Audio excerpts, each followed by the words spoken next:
Give me good soup on a Sunday.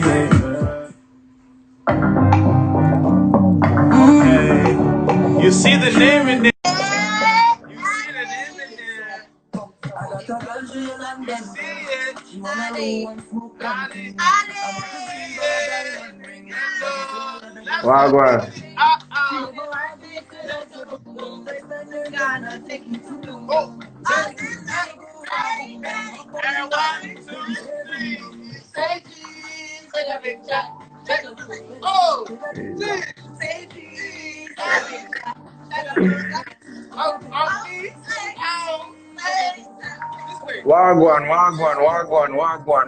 Wagwan. What's going on, KiDi? How are you doing? How you doing? How you doing? I'm feeling great. How are you guys doing? Wow, I'm blessed. We're so happy for you to be here. I know you throughout your busy schedule. It took you a while to get here, but we thank you so much. For real. We really appreciate it. I mean, I appreciate you guys for taking the time, so I'm glad to be here. I'm glad. Okay. I know you want to get to the juices. People are going crazy in the comments, so let's get straight to it. So, KiDi, how did you get into music? How did KiDi get his name? How did you get into music? Okay, so where do I start? So I've basically loved music. Okay, me and Hassan, I've loved music since I was a kid. You know, I've loved singing.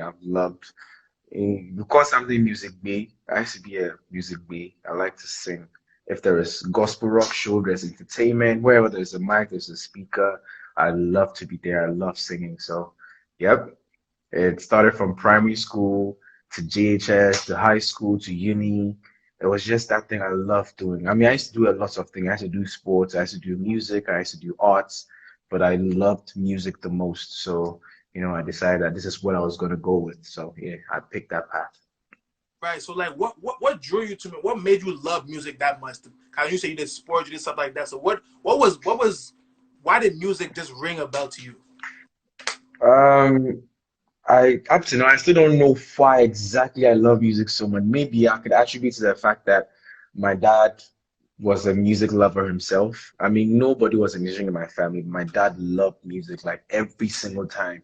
When I was a kid, when I didn't even know what was being sung about, my dad would be banging all this Daddy Loomis and Kojo and Cheese. And I grew up, you know, it was like reflex. I could sing in the songs, I could sing along, I could enjoy myself, the family gatherings, what music did for us, what music did to us. I guess I could attribute it to that. How it found its way, weed its way into my heart and made me love music. So, I mean, growing up, it was just all I knew was that thing that I loved doing. So, Wow. So yeah. definitely you didn't. Did you kind of go through the situation where like most African parents want their kids to be a doctor, a lawyer? Was that like something happened for you, or like the music was like, yeah, you can do music, son, it's okay? I mean, my dad really wanted me to do all these fancy, things, and I went through the various phases of my life. I don't remember, but I've wanted to be everything before. I mean, at a point in my life, I wanted to be a doctor. At a point in my life, I wanted to be a footballer. At a point in my life, I wanted to be a model. I didn't even know why I didn't even know why that came by. Like at the point, I was like, I wanted to be a model. I saw David Beckham and all these client boxes, and I wanted to also pose my boxes and get money for that. I wanted to be a model. I wanted to be a pilot. I've wanted to be everything before in this world, but I'm happy that I stuck to that thing that I actually love, because it would have pained me to be anything that I didn't love. Like imagine can you imagine me in a hospital, like as a doctor, with my robe and stuff and healing people?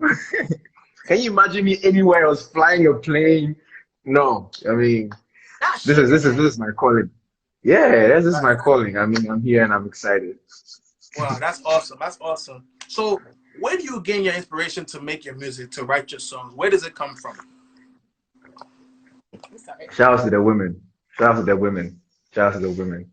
I won't lie. There's no way to sugarcoat this, but women have a way of inspiring us. I've always grown up to love and respect women. They inspire my music a lot, and take away that things that we go about in our various lives. I'm a good listener. I love to believe I'm a good listener.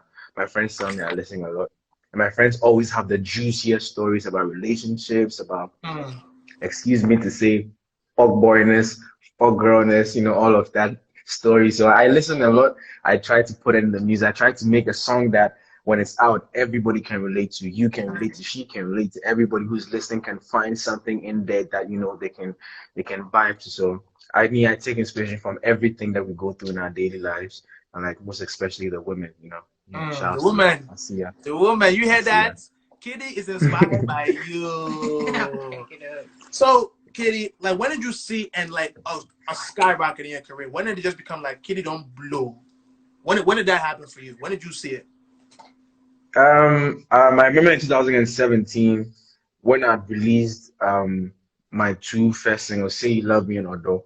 I'd never before that, prior to that, every performance I'd ever done was, you know, me in front of a piano or a guitar. So it was always like laid back, you know, romantic, serenading vibes. And then I had my two hot singles, Say You Love Me or Do. And like I said, prior to I never performed to a huge crowd before, ever. And I'm looking back, I'm so excited that I got to do that first performance at my uni. When I was done with uni, I had to go back. And then there was this show we were doing on campus, and then I was invited to come perform. I didn't know how well the song was even doing. I didn't know. I mean, I knew people loved the song, but I had never gotten that feeling of being on stage and seeing or sitting in a crowd would be singing the song to me. Like I've never gotten that feeling. So they just called me and then they started the song. Yeah, I went to see my Vim and all of that. And the crowd sang the song from beginning to end, Wow. word for word. And Wow. then when I got off the stage, I was like, yo, I blew. You I don't blow. blew. KiDi don't I blow. You don't don't blew. I skyrocket. blew. I blew. I blew. I Wow. blew. Like, forget everybody. I blew. I blew. I I like that. blew. I like that. So, I mean, people are still human. So, do you get any like pre-performance jitters? Do you get nervous? Do you still get like anxious?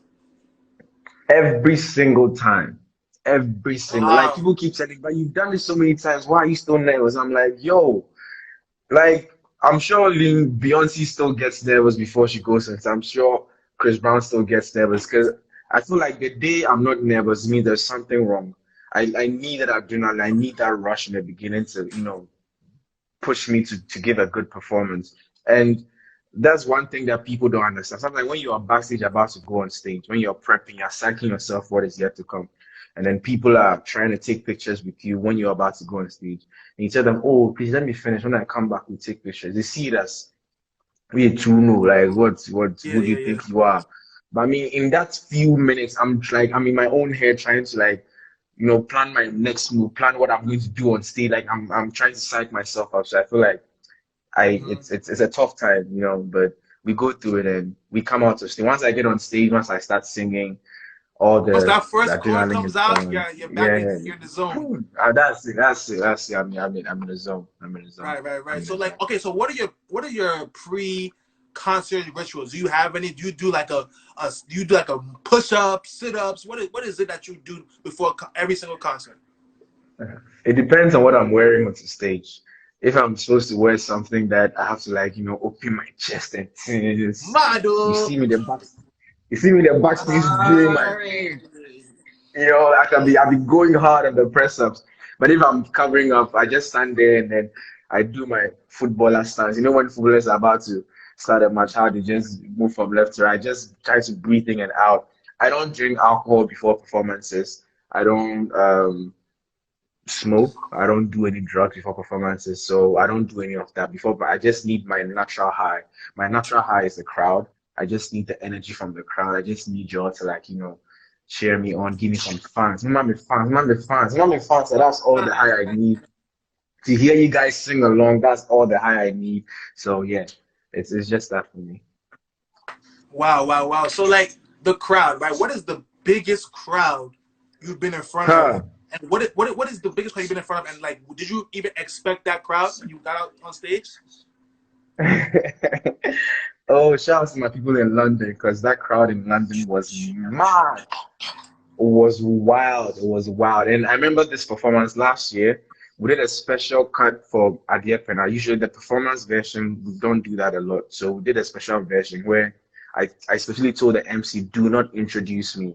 Like, don't let them know I'm coming on stage. Let DJ Borowski just drop new version we did for performance. So the new version starts with some strings and it starts at the then the crowd was like, oh. At that point backstage, I felt like I was Superman. Like I'm like, oh shit. Wait, KiDi, but let's not forget Afrobeats